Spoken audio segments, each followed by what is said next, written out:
Wow, my soul is so filled. My heart is so filled.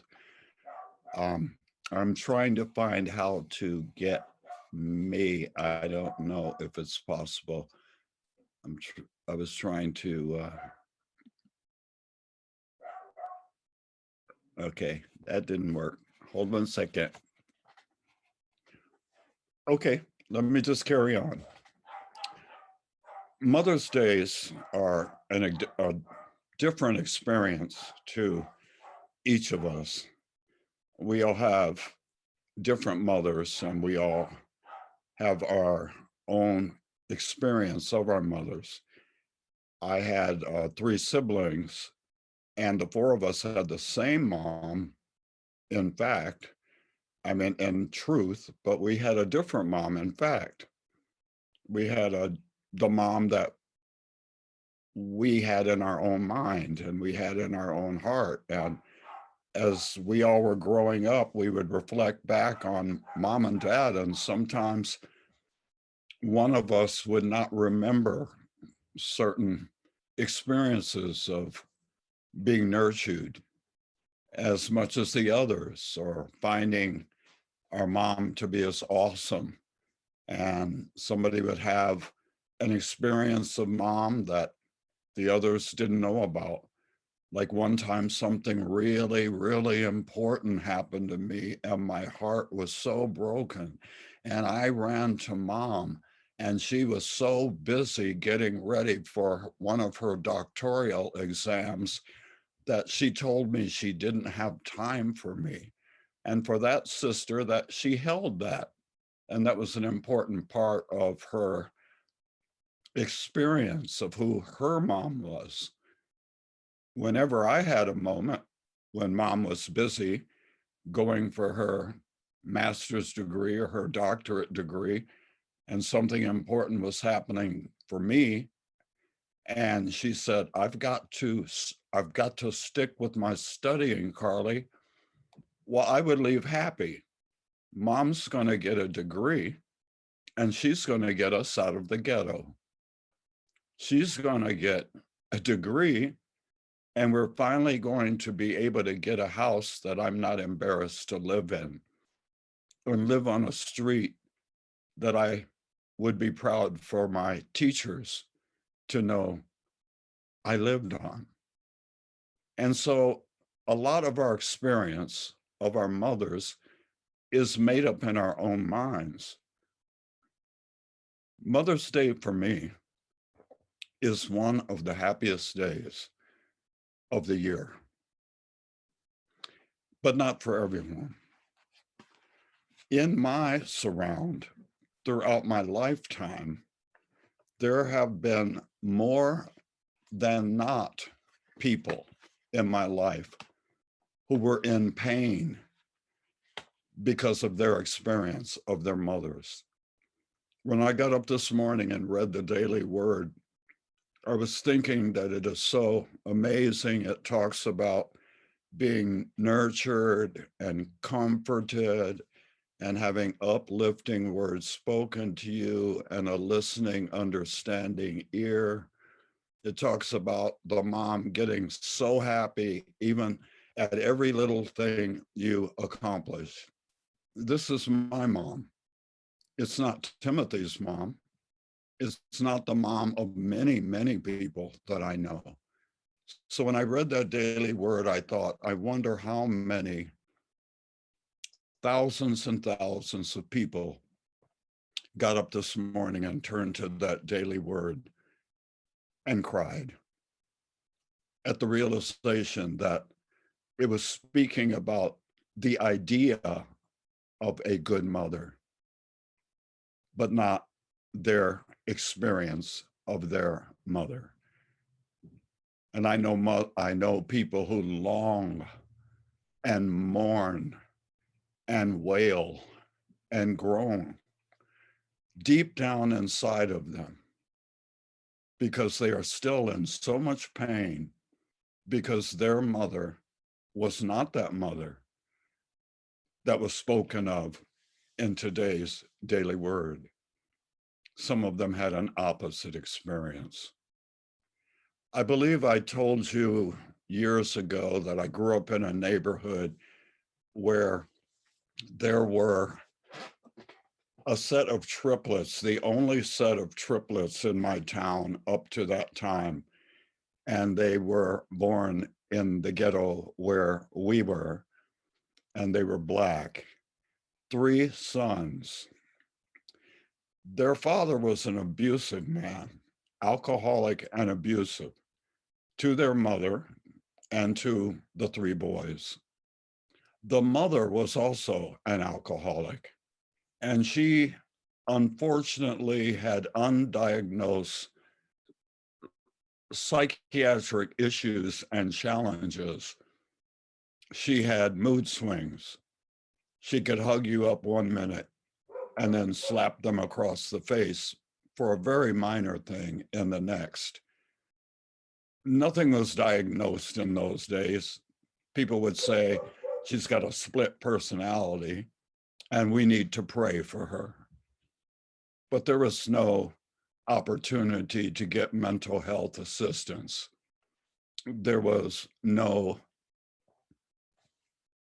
teaching and learning about imprinting children with your behavior. I know in my heart of hundreds and hundreds of people who today's daily word was not soothing, was not a balm, but was a reminder to them of what they feel they missed. And Reverend Laura addressed why that is and what purpose it serves. Everybody worried about these 3 guys. They were getting beat. They were getting abused. They were not getting fed regularly. They pretty much wore rags. All the church people, including my family, had to help out and feed those 3 boys and get clothes to those 3 boys. And we got most of our clothes at the Goodwill. So when we got something for ourselves, Dad and Mom would pick out 3 things for these 3 boys. They lived catty corner up the street from where we lived. As the years went by, everybody wondered what was going to happen to those 3 boys. Lots of people put their money on the fact that they were all going to be absolute losers, that they too would probably all be alcoholics or drug addicts because of their situation of not being mothered, not being uplifted, not being listened to, not being spoken to with kindness. And a mom who could literally call you over and hug you, and then within a minute after hugging you, slap you across the face. Everybody felt sorry for them. And I don't believe there was one that I ever heard say maybe one of them will be okay. It was the assumption that they were all lost because their parents were lost, and particularly their mom. Well, how surprised we were as all of us began to grow up and to get into junior high school and high school, and then to become men. One of them did follow the pattern of the mom and dad, and he became a staggering drunk who would wake up in the morning and begin drinking within 5 minutes after awakening. He would drink all day, pass out around 3 o'clock, wake up around 5 o'clock, and pour another drink and pass out that night. Just like the pattern he was stamped with in the example of his parents. One of them grew up to be a regular guy. He was nice enough, a little shy, but he had a steady job at a gas station. And he worked every day, showed up on time, And he wasn't an alcoholic by any means. In fact, he didn't drink. He was so grateful just to have steady work. And he worked that job from high school. And when I moved away, and when I came back for a funeral of one of my aunts, when I was in my 40s, that would put him also in his 40s. He was still happily working at the gas station. His testimony was, I have all that I need and more.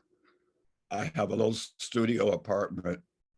I have food. I have clothes. And I love waking up knowing I'm getting to work. And he would volunteer for overtime. The third brother went on to be an excellent student throughout junior high and throughout high school. Such an excellent student that he got a scholarship and he went to college. And he became one of the most amazing doctors that anyone had seen in Springfield, Illinois. He had a loving family, and he poured his love out upon his children and his wife. He was a non-drinker. He was a serious student of attaining Christ consciousness. And he was the light of the world. So, given the same circumstance, triplets together in the belly womb of their mother, pushed out into a world of high dysfunction. One of them sees it as an opportunity to be like them. The other sees it as an opportunity to not be like them, to get a steady job and to be responsible and to be grateful. The third used it as an opportunity to excel. Each of them were motivated by what they experienced. The one who excelled said, had it not been for, he got an award. And at the award ceremony, everybody was stunned when out of his mouth, the first thing, all of who I am is due to my mother. And he started crying. And he said, she was so broken. She was so weak. She was so disturbed. She was so entrapped in dysfunction. And every day, watching her and my dad, the dad was only there in and out, but watching my parents, I vowed to myself, I'm going to be so not them. Sometimes we repeat to ourselves and we tell them a teaching. It's not what happens to me. It's what happens through me. It's not what she did. It's what I did with what she did.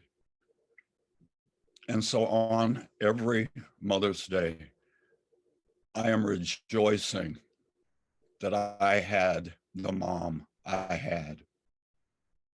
She was absolutely everything today's daily word talked about, and then some. She was that magnified and multiplied. And I know some others who have a big smile and a heart chakra wide open because that is their experience. My heart goes out to all of those who had opposite experiences, and yet I hold hope because I witnessed a living example of a man who had become a doctor, receiving an award and crying like a baby, saying, who I am is because of how dysfunctional my mom was. And he kept crying. And at some point, when he caught his breath, he said, I will always love that woman.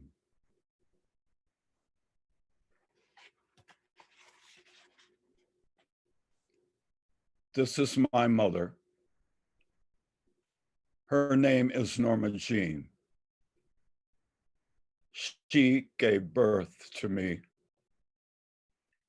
and also an experience of everything today's daily word had to say. Can you hold it a little higher, Reverend Carlos? I don't think we saw it. That's perfect. Thank you. This is my mother, Norma Jean. She gave birth to me, and I am eternally grateful. One last thing. Jesus said to Nicodemus, when Nicodemus asked, how can you be so blessed and so filled with light consistently through thick or thin? How do you do it? And Jesus said, Nicodemus, my first birth, like yours and everyone's, is a birth from water. By that, he meant that we were carried in our mother's wombs in a sack of water, and then at the right time, ushered into physical reality outside of her body. This is being born of water, which we all have been. It gave birth to our physical selves, our physical bodies. It gave us our spacesuit. We are the spirit, the living light, the radiant being, the eternal immortal one, love itself, light itself, joy and peace themselves, embodied. She gave us the body. Jesus says, Nicodemus, this first birth is not enough to allow you to experience consistently the consciousness awakening into God is in everything I see because God is in my mind.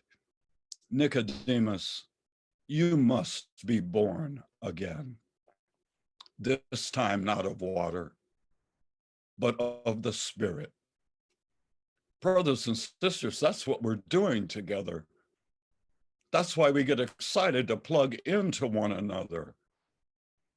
We who have already been born of water are assisting one another in being reborn again and again and again and again in spirit. Because as the songs get sung in our church, in spirit, I am free.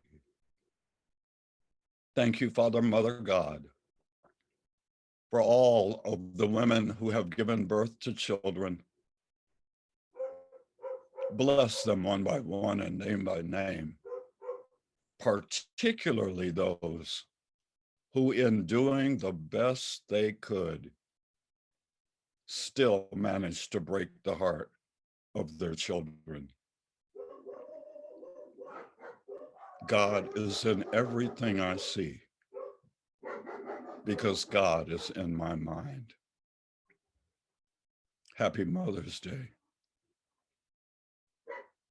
And thank you for your listening.